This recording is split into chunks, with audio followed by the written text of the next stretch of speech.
So before we start with this episode, I wanted to share a quick word about our partner Weglot. So it's a first time for this podcast to have a partner that supports our initiative. And I'm very happy because it's a partner that shares a lot of values that we have in this podcast. And it's Weglot. So it's a company that helps you translate your website into many, many languages of your customers. And that will help you scale your company much quicker and especially the communication much quicker. So if you want to translate a website in minutes, test new markets without waiting for full localization project, then Weglot is the right partner for you. And so I think it's one of the smartest tools out there and very quickly helps you to validate new demand at new markets. So you can check it out at weglot.com. And now let's dive into the episode. So welcome to a new episode of the Go to Germany Stories. No, wait a little. It's not Go to Germany Stories anymore because actually let me start with some news. So this podcast is getting a little makeover.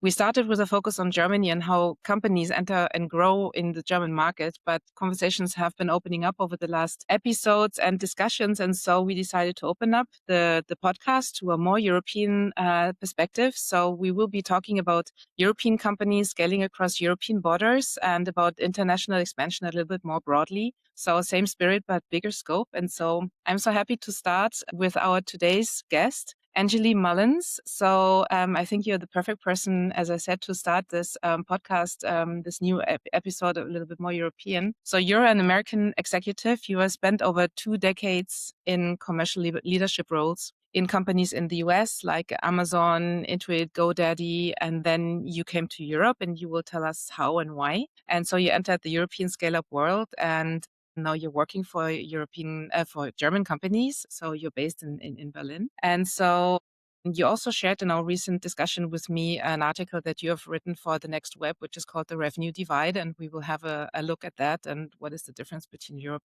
and the US and how leaders approach revenue and growth. So this is what we would like to explore today. And I'm really looking forward to it. But before, maybe tell us a little bit about yourself. Who is Angeley? How did you came to Europe? And then we can start into the discussion. And so thanks, Andrea, for having me. It's really nice to be on the show with you. So for all the listeners, my name is Angeley Mullins. I am the Chief Growth Officer at Ninox, which is an AI low-code company. Think about it like Lovable, but for the back end, which is quite nice. And I'm also the founder and CEO of Ethereum Ventures. So I also do investing myself. I have scaled in my career 3 big tech, 4 scale-ups, 1 IPO, 1 unicorn. And I have seen what I think is most of it between US, Europe, Asia, LATAM, and have seen all of the fantastic things, all the things that are maybe not so fantastic, and everything in between. So I'm very excited to talk with you today about all of it. So maybe when you came to Europe and to European scale-ups and to the European scale-up landscape, and maybe let's start with a little bit, let's say, a tricky question. So what was maybe for you the biggest culture shock, professionally speaking, of course, when you moved from US big tech to European scale-ups? You know, in US big tech and even in US scale-ups, this whole velocity, so that old Silicon Valley, saying of move fast and break things. And when you come here to European tech and European scale-ups, they just don't move fast. And that was the biggest professional shock for me. I'm in Germany, and when you even look at hiring people, they talk about 3-month, 6-month intervals. In the United States, we're talking about 2 weeks. It's just the velocity. And I would also say the decision making. And I'm not saying one way is good and the other is bad. They're just very different, type of philosophies. So this was the biggest shock for me. Okay. And so this is something that I think many Europeans are aware of because it's the difference of risk taking between the US, because it's basically a question of risk, right? Am I able to take quick rapid decisions 2 weeks, which would also say, okay, you take 2 weeks to come in, but you also take only 2 weeks to go out again. So which is different, and labor laws and everything is different, but of course this is something that is very different. And when we look beyond this, I mean, more from a more, let's say, profound way of managing a company and managing the scaling between what you've seen in the US and what you've seen in the Europe, I think there's a lot of things we can maybe learn from each other. So what would you think is, if we talk about this cautious approach of the Europeans, you say one is not better than the other. still there's a question of scaling. And so we see that US companies often scale quicker than European. So how will you approach it at Ninox? And what have you seen in Europe? What you think is worth looking at? One thing, if you're a European founder and you're looking at, today's episode is a lot of people think that it's money or it's runway that is breaking a scale up. It's not. It is time. Time is the single most important thing. And a lot of the things that I see with European founders is this risk aversion and tendency to procrastinate decisions, to push them, right? Quarter after quarter, or even worse, not make a decision. And so, for any of the listeners, not making a decision is still a decision. And this lack of making decisions can break a company just as much as making what you would think would be the wrong decision. And so, Andre, when you ask me the cultural difference, I find, especially here in Germany, there is a cultural sense in the professional realm that people are afraid to make a mistake. People are afraid to have a label of being a failure or having a strategy or something that failed. Coming from the US background, failure is okay. And not only is it okay, it's accepted. And it's something that we think every single failure leads you to a success. And I would say that's even the first rule of sales. Every no, every failure leads you to the yes, to the success. This is definitely the learning. I'm not saying you have to move as fast as the US founders do, but definitely faster because again, it doesn't always come down to the money. It comes down to the time. But if I agree, of course, but how do you break it? I mean, how do you make people take the decisions faster, and how do you make people accept? Because I mean, this is a cultural shift that is really long and that takes a lot of time. And everyone is talking about the fact that failure is not accepted in Europe. But we keep on going in circles and we always say the same things again.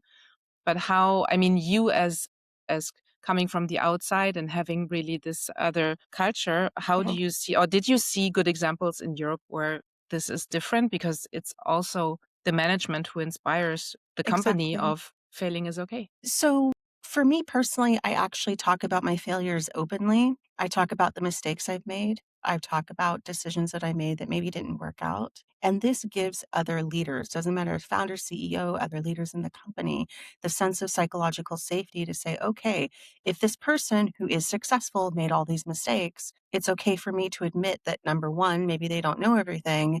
And number two, maybe they need help, or maybe number three, they need to understand the decision better. Because usually it's a combination of these pieces. This is why I see a lot of European founders don't make the decision because they're afraid of what is everyone else around me going to think.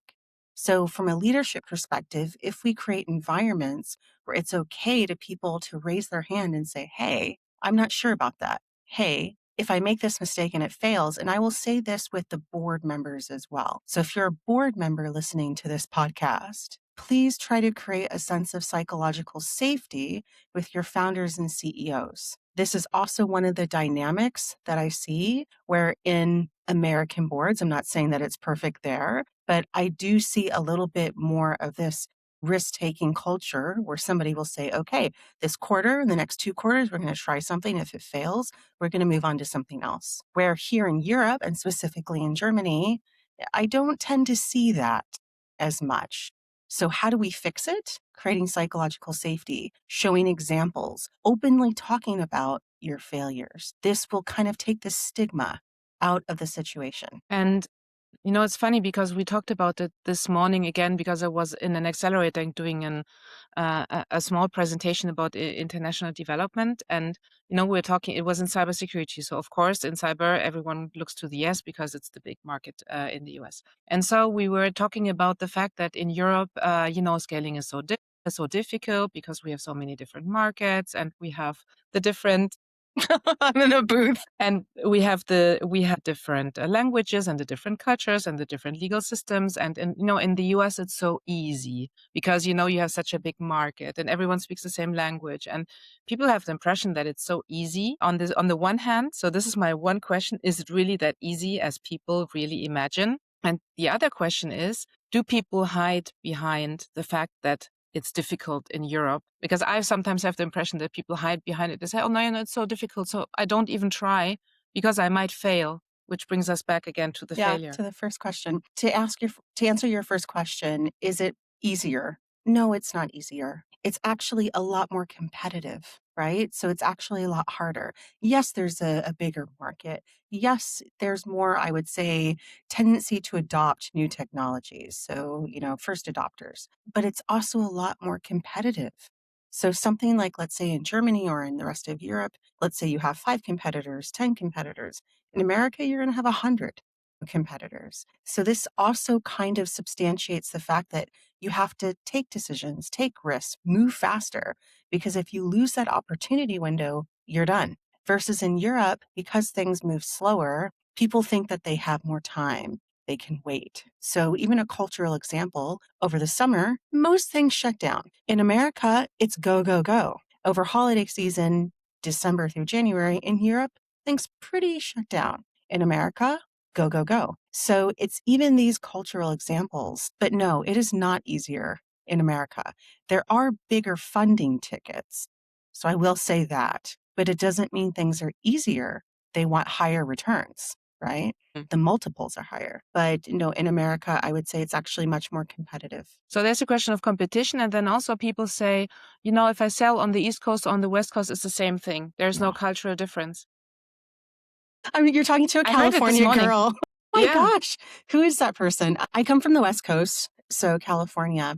There's you take a person from California and a person from New York, it's like two separate countries. It's completely different. That would be the same as somebody in Germany saying people in Berlin are the same from people from Munich, right? You're going to have whole, football stadiums yelling at each other, saying that's not the case, right? So no, it's not that way. America is such a culturally diverse country, and each region, even in the way we speak, and it's the same as many countries, right? You have your different regions, the way people speak, the way people do business, what's culturally accepted. It's completely different. So, no, it is not the same. No, because I think it's sometimes the belief that, because we had a big discussion about, in Europe, you have to have if you want to go to Germany, you need someone from Germany. If you want to go to France, you need a French. In Spain, you need a Spanish person. Mm-hmm. And so they say, in the US, basically, if I want to go to, if I can take someone from Texas and go to New York and to California, and it doesn't make a big difference. So this is a preconception that I think we have here in Europe, is that everyone speaks English. So everyone is kind of the same. So it's much easier to do it than to go into a fragmented market in Europe and scale in those different countries. It's so not true. How do I say this? It's interesting because traditional tech was based off of Silicon Valley culture in California. But here in Berlin, where I'm currently based, a lot of the founders dream of going to New York. And I try to tell them New York is nothing like California. They move a million times faster than people in California. The cultural attitudes, the tolerance for certain things, even the buyer behavior is completely different. So, no, it is not the same. Yes, in Europe, it is true that you have these language aspects and the cultural trenches are much deeper. And yes, if you're going into Germany or France or Spain, you do want somebody local there, but it's the same like the US. You want somebody from the Northeast in the New York area. You want someone from the West. You want someone from the South. And you have to do that because the market sizes in the States are so much bigger. The country sizes in Europe are the same almost as the different region sizes of the United States. So you can almost think of them as literally different countries. But in the end, we're competing in a global world. So we're kind of all on the same spot here when we talk about tech and SaaS. So having said all of this, when we look at European companies, and we're talking a lot about European champions and how to create tech champions, and this is what you want to do with Ninox, I guess. So the question is, what do you see in German companies or in German-born companies or also in European companies that want to go beyond, that want to scale internationally? Because basically we play in the same football stadium. There are some who go really, really fast and the others go not so fast. So do we just have to go faster, or do we have to go smarter, or do we have to go? What you see is what you say, okay, we are in an international competition field here. We're competing with American companies. We're complaining about how fast they are, how good they communicate, how good they can do sales and everything. So, okay, what are you waiting for? This is a really big question. I know that there is the Europe Inc. law that is supposed to be taking place. Europe has a situation where we need to make business more friendly. So it goes beyond just moving faster, right? Europe has laws right now that are inhibiting business growth, inhibiting founders from doing exits. I mean, when I first arrived to Germany 6 years ago, they were saying, okay, start your company in Germany, but certainly move it, right, somewhere else because it wasn't SaaS friendly enough. And I know founders and investors probably all have, I would just say their feedback as well on that. So business laws need to be more friendly. Hiring with employees needs to be more friendly. And I think that's one of the challenges that we face in Europe. Yes, you have lots of employee protections that I think are wonderful, but companies need to be able to make the decisions, right, that are good for them. So we need to make it a little bit more business friendly. Moving faster, yes, but this is a psychological piece. I actually think that people in Europe can move faster if they wanted to, but psychologically, they think they can't. And the secret is that there is no secret. There is nothing stopping them from moving faster internally inside of their company. And what I mean by that is making decisions. There is nothing stopping European founders from making decisions quickly. There are other things, laws, different things, but for making internal decisions about which direction you want to take, how you want to scale, if and when you want to expand, is there product market fit? How do you flip that? How do you scale the product market fit? There's really nothing stopping European founders except their belief that they can't. I once heard, and I would like to have your opinion on this. I think it was an investor saying this, and it was also in cyber, but anyway, it applies to anyone. They said, in Europe, the difficulty is that we are very comfortable because as everything is more comfortable, because we have safe employment, you cannot hire and fire, you have a lot of support from the state if there's a problem with your company. You have the banks, everything. And in the US, basically, the dogs are chasing you the whole day. And if you don't perform in 2 weeks, you're out, which is the same for employees, but it's also the same for startups with investors. If they don't perform, then you get dropped like a hot potato and then they move on to the next thing. So I think the question around this is how do you create for European companies a sense of urgency to make them move faster? Because for me, it's a question of mindset. Okay, do you want to become a European champion or international player? Or do you just want to create a comfortable company that is, in the DACH region or in the French speaking region? And this is it. And so there's a question of, do you see this? I really want to succeed and I really want to make the best product ever and really go in the whole world as much as you see in Germany as in the US? Or are they just more, I just want to succeed and just make a great company? It's changing. So I would say 5 to 10 years ago, what you said was true, especially with European founders. They just wanted to be the best in Germany or France or wherever. Now you see that changing as AI is starting to collapse industries. And you look at Germany, I'll just call it the very legacy automotive industry. You have a company like Tesla, which is now worth, and all the German automakers combined is worth more. So these industries that were legacy in European markets are collapsing.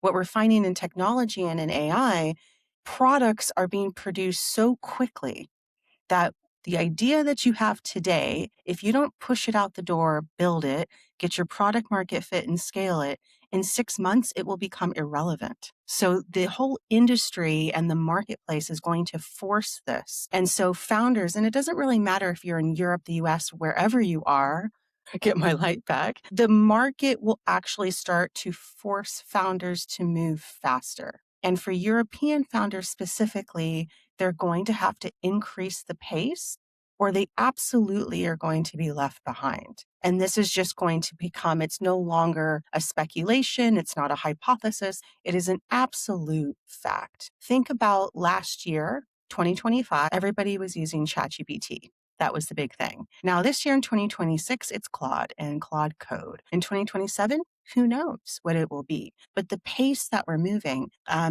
don't know if you've seen Elon Musk lately. He was talking at some conference and he said in 10 years, nobody will work anymore. This is the pace, right? That AI is going. He has Neuralink.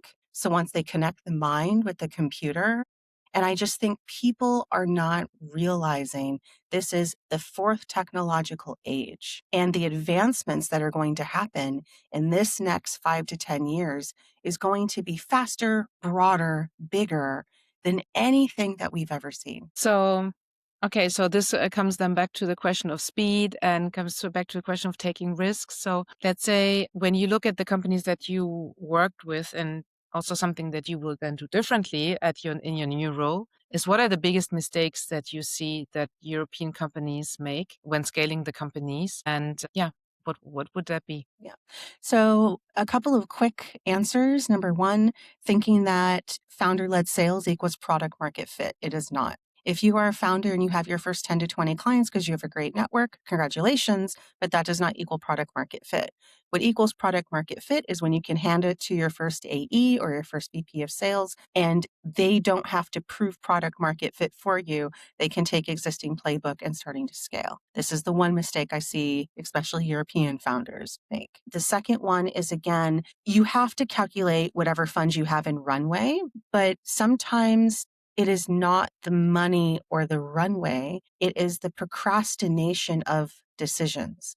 I see a lot of European founders wait too long and only come to certain hard truths too late. And then by the time they come to that hard decision, it's too late to actually save the company, or it's too late to turn it around, or it's too late to get the right people inside the company that will bring it to a good state or scale it further. So this procrastination of decision making, and I just want to throw out that reminder for any founders or CEOs that are listening to this, not making a decision is just as bad or equal, right, to making a wrong decision. And it can actually be worse, because then what happens is your top performers leave, your really bad performers will stay, and everyone else in the middle, they're just going to follow, right, what you incentivize or what you reward. And if you incentivize laziness, complacency, not making decisions, that's exactly what you're going to get. And for the second, so what would you advise any founder to do on a daily basis to not fall into this trap of not taking the decisions? Really write down on a piece of paper, old school, not with AI, not with your computer, pen in hand, and really write down what they're afraid of. And then on the other side of the paper, write down what would you do if you were not afraid, especially for European founders, because it is the risk taking and the fear. What I find is it's not actually the fear of failure, it's the fear of being labeled a failure. And those are two separate things. So if they could fail, but put it all under the rug and nobody knew about it, then it would be okay. So many people, your Steve Jobs, your Elon Musk, whoever it is that you idolize, all of those people failed, every single one of them.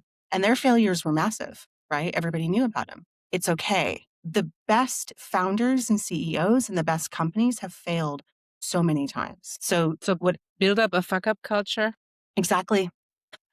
Do it. We even have something here in Berlin. It's called Fuck Up Nights. And we go and we talk about our fuck up stories, right? But it's removing the stigma. Yeah. And in the company, so when you're at Ninox, so what's even with the teams, because now we talked about the founders, but in the teams, because you inspire the whole team, right? If you have 50, 60, 70 people working for you, then they will go, if the company is successful, they will go build new companies, they will go work in other companies. So basically it can spread. And I think it's a cultural thing of, taking the risk and which is certainly also a little bit lower than in more traditional industries. But what are like the rituals that you would do in a company to lower this? Yeah. So even at Ninox, when I first came in, I said, look, I've scaled a lot of companies, but I don't know everything. The whole market is changing. It's not my job or any leader's job to know every single thing. That's impossible. It's our job to be clear about what we know, what we don't know, and to surround ourselves with the right people who do know. Right. Also, even in a meeting today, somebody had asked me a question, a very poignant one. And I said, you know what? I actually don't know the answer to that question. Does anyone else know? How do we find out? And if you have the most senior leaders in an organization, having what I would say the strength and the vulnerability and the trust to be able to make a bold statement like that, I don't know. It gives everyone else the sense of safety to say, hey, maybe they don't know either. The reason that's important is because when you build trust in a team, this has also been proven in the military. In America, we have, the Berets, the Navy SEALs, etc. And in these top elite military groups, they value trust over the top performer, because it's the teams that trust each other and can work together will always outperform what you would traditionally call the AAA teams every single time. So that's the one thing leaders can do. And I have to say, it's the one cultural piece when I moved to Europe. Senior leaders, they got up there and like, what do you, I couldn't possibly say that I don't know. I couldn't possibly say I got it wrong. I made a mistake. It was a bad call. I get up there and be like, yep, I messed that one up. Okay. And it gives people this sense of, okay, they're human. Mm, mm. Okay, we can work together. And this is really the key. And then when we go a little bit further and we think about scaling, and you came also into your new role to scale the company as a chief growth officer. So congratulations to the position. So how do you see your role when we talk about growth? Because of course, I guess it's a lot about sales and about marketing and about growing the numbers of the company. So how are you going to, or what is your plan? How are you planning to do that? And especially from also an international standpoint. So, do we first start in the DACH region and then once we have established, then we go further? Do we do international first? Do we do international by design? What do you think is the best way to go? I'm so glad you asked that question because I've had so many founders that I've seen in Europe that say, I just want to be the best in Germany or the best in DACH, or if they're in France, etc. The market that you start out with, or what you think your number one market is not always going to be your number one market once you scale. And this has been one of the key mistakes, especially that German founders and CEOs have made. And they have this concept in their head, I'm going to be the best in Germany or the best in the DACH region. That might not be how you scale. And there's a reason why you see Series A, Series B companies start with German teams. And then as they scale, the teams always become more international. And especially the more funding they get, how interesting is it that the more international they become? So it doesn't mean that Germany or European countries shouldn't be a priority. It just means that to really take a long, hard look at beginning product market fit and true scalability, and which markets prepare you for which ones and which markets will give you which ones. And I think if you came up to any founder or CEO and said, look, this particular market way over there is going to give you 100 million in revenue, every single founder and CEO would say, sure, great, sign me up. But for some reason, they seem to not actually look for it. They think that they have to scale in their home country first. And that also is a big mistake. And when we go back to what causes startups to fail, time, lack of decision making, procrastination. Do you also see a big difference in ambition? Because in the I end, it's a see. question of ambition and how much work you're ready to put into the scaling of your company and how ambitious you will Get be the lights on. together with you. It's not Let's working. see. I don't know. Let me see if I can dance around. Okay. It's They coming make back. it way too efficient. Yes. So as I said, do you think it's a question of ambition? I sometimes have the impression it's really a question of ambition, of really wanting to do it and taking the whole team with you and having this kind of, really taking the whole team with you to say, we are going to build something great. And most of the international projects that I've seen who succeeded were when you really had someone who said, we will crack, for example, for French companies now going to Germany, we will crack the German market. And this is the only biggest thing we want to do. And we're all aligned on this, compared to Yeah. companies who say we're going to open up the European market or 5 countries at the same time. I think it goes down to leadership principles and inspiration. One of the things that I really appreciated about American founders and culture there is they will sell sand to somebody in the middle of the desert. They will figure out a way to inspire. They will sell you a product that doesn't even exist yet. When I came to Europe, they had this ethos that they wanted to perfect the product without understanding if anyone wanted to buy it yet. So there's an interesting dichotomy, right? I always believe as a founder and a CEO, you're a salesperson first. You are always selling. That is your job, right? Whether it's to clients, to your internal team, to inspire and to motivate and to give that leadership and direction, to investors, to anyone. That's the primary job. And so I sometimes think that founders in Europe forget that's the primary job. Or sometimes I will have founders in Europe that are saying, I'm a product person, I'm a tech person, I'm a this, I'm a that. I don't want to sell. And I said to them, too bad. That's your job, is to sell and to inspire. So ambition. I believe European founders are ambitious and can be ambitious. But I think it's not necessarily an ambition level. It's what it takes to get there. And because Europe was not, I would say, groomed in this hustle culture, I think the expectation level on what it takes to get there sometimes falls short of what you actually need to accomplish. And I will say, not to kind of be too harsh on the European founders, this can also happen in America too, where there is a stigma right now, or I will say a dream that everyone wants to be a founder, right? Everyone, you know, just because I found a lemonade stand on the side of the corner, I'm a founder, great. Now I have to have the vision and take everyone with me and grow the business and do all the hard work. And so a lot of times behind that title of founder or CEO, people don't understand there's a lot of blood, sweat, and tears, right? Behind that, which means you have to really, really, really want it. And I think right now in the entire tech industry, regardless of what country or market, there seems to be this, dream of everyone has to be a founder. Being a founder is fantastic, but you have to really be clear with yourself. Are you the right fit for that? And are you going to do what it takes to maximize that? Yeah.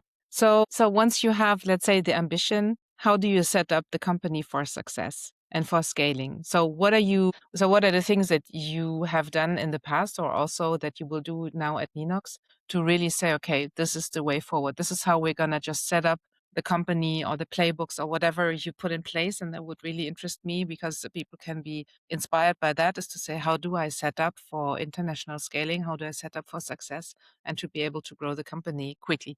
I love this question because it reminds me on the LinkedIn post that we all see where somebody has this great go to market strategy or plan and they post it on LinkedIn and they say, comment go to market or comment GTM and I'll send it to you. And I always say if there was one magic playbook that could solve everyone's problems, we would buy it on Amazon or the TikTok shop and everybody would get it and everybody would be rich and famous, right?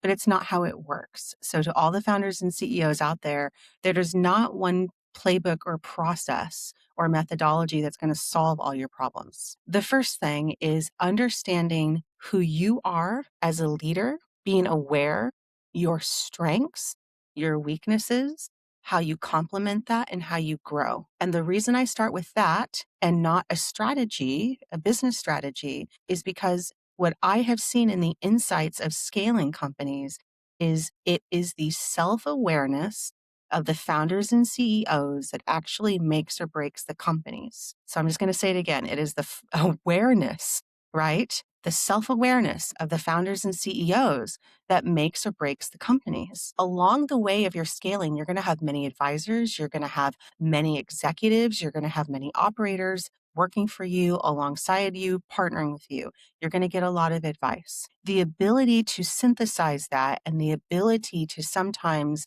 swallow your own ego and say, hey, I don't know. I need help. How do I accomplish this? Listen to the people that you hire. If you trust them enough to lead your company, to handle your revenue lines, then trust them enough when they give you that advice. There have been so many founders and CEOs that I have seen in the industry that will hire people, listen to what they have to say, and then do the exact opposite and then wonder what happened. So I'm coming from the operating side and I've seen it many times. And so I would encourage founders and CEOs, please double think, right? Be aware. And then in terms of, let's say, and maybe you can, I don't know how much you can share from the Ninox story, but it would be interesting to see how you would approach the question of sales and marketing, scaling, creating pipeline, one market, two markets, European market, US. How do you see the trajectory? Yeah, so Ninox is a cool situation. So I do a little plug for Ninox. So think of it, like I said, as Lovable for the back end. So Lovable, you're creating, websites and splash pages. The back end at Ninox, we're creating CRM systems, project management systems, these kinds of tools and processes. It's really cool because you can create everything. So for example, we have Tesla, right, as a client. It's really nice. Scaling. We are lucky that we are in multiple countries. So even though we started in Germany in the DACH region, we have clients in the UK, clients in the US. So for us, it's not about which markets to enter because we're already there. It's about which markets to optimize and to make sure that we are ahead of what I'll call the great AI feature push. And so this is where we're at right now, where let's say 2, 3 years ago, Lovable, as an example, was not on anyone's radar. Now it's everywhere. Will that be the same in 2 to 3 years? So I think this is the biggest challenge that Ninox is facing. Make sure that we get out there fast enough. They always say first to market. We capture the market share. And because features and products are so fast to build and deploy now in the AI marketplace, to make sure that we are ahead of that. So this is what I'm looking at in terms of scalability. And in terms of, so you say that you're already active in many different markets. So was the company international by design? I mean, were the No, sales it made automatically? wasn't. No, it wasn't international by design, but I think just the pure usability of the product. And I would say, I'm going to say feature. I know that's kind of a dirty word now in the AI world, but the features that it has enabled us to really get big US and UK clients and the rest of Europe as well. Getting initial clients and breaking into a market at the initial stages doesn't mean that you have true scalability. Now we have to compete, which goes back to your earlier question about, is the US easy or hard? It's hard. So now we have a lot of competitors and we have to make sure that we're competitive there. So we're launching our new product, hint, hint, coming out the end of this month, a new website, a whole new go to market. We are flipping to a PLG strategy. So there's a lot of exciting things happening at Enox. And just for us being aware, and that's one of the things I can say about the leadership team at Enox, we're aware, we're self aware, we understand what our strengths are, where our weaknesses are. And not only are we prepared, but we're planning based off of these things to get ahead of the market. So it's exciting times. And so do you already have people in other markets than in Germany? And if yes or not, where are they or where will they be? For example, for the US, so will you have people there? Will you open an office? How are you planning this? So we have an individual to redo that question. Sorry. Do you want to restate the question and we start again? Yeah.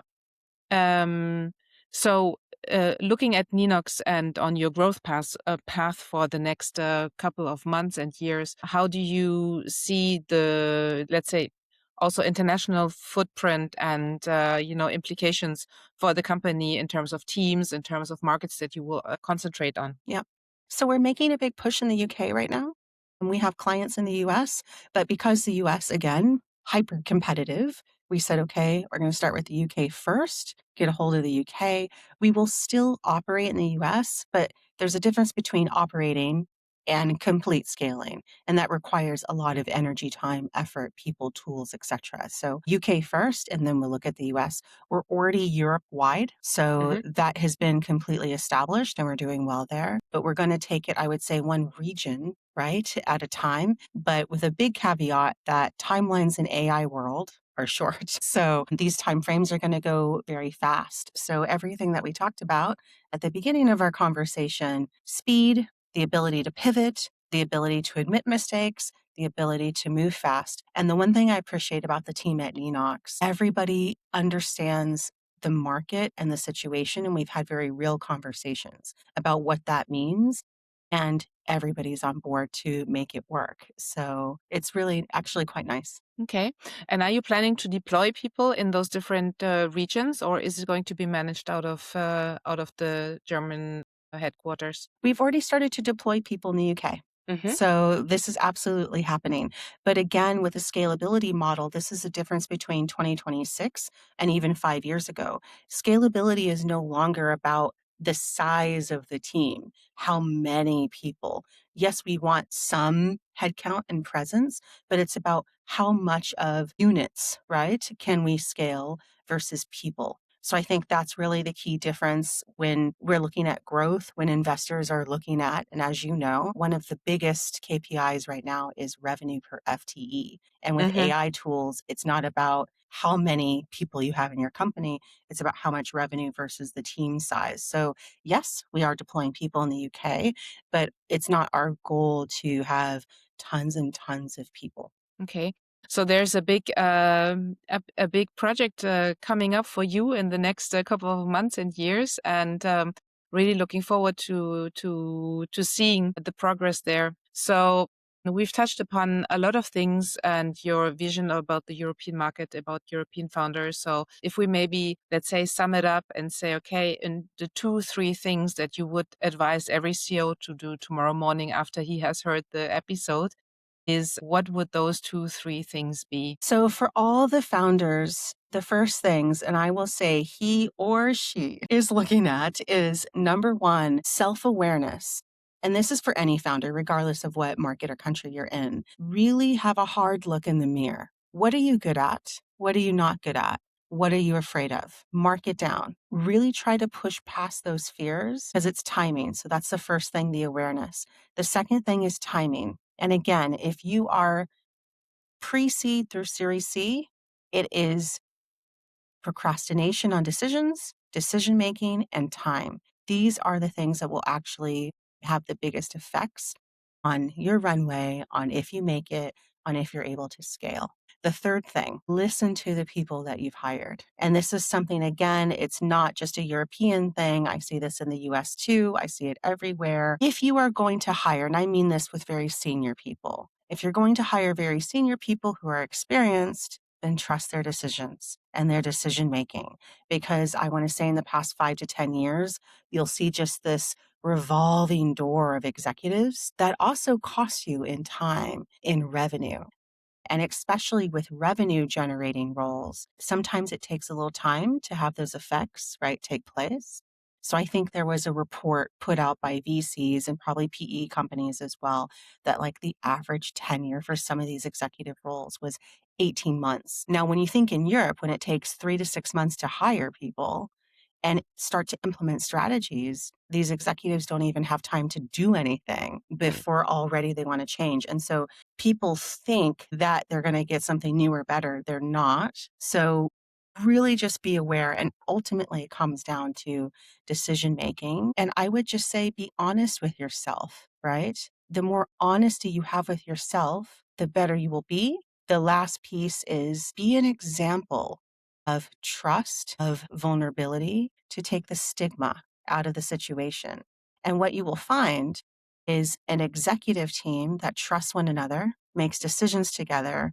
And it's really interesting that trust trickles throughout the entire organization when they see the executive team aligning that way. And an organization built on trust will outperform one, right? That's the opposite direction every single time. So thank you very much for this conversation, Angeley. And I think what is really interesting in the conversation is, first of all, you look as an American coming to Europe on, how we do business and the comparison between the two and how to scale across borders, but also not so much talking about the, let's say, technicality of scaling, like how many FTEs and how many AEs and how many BDRs and everything, but take it a little bit a step backwards and about how we work together and how leaders work together with their teams. So I think those are 2 levels that are really interesting in this episode.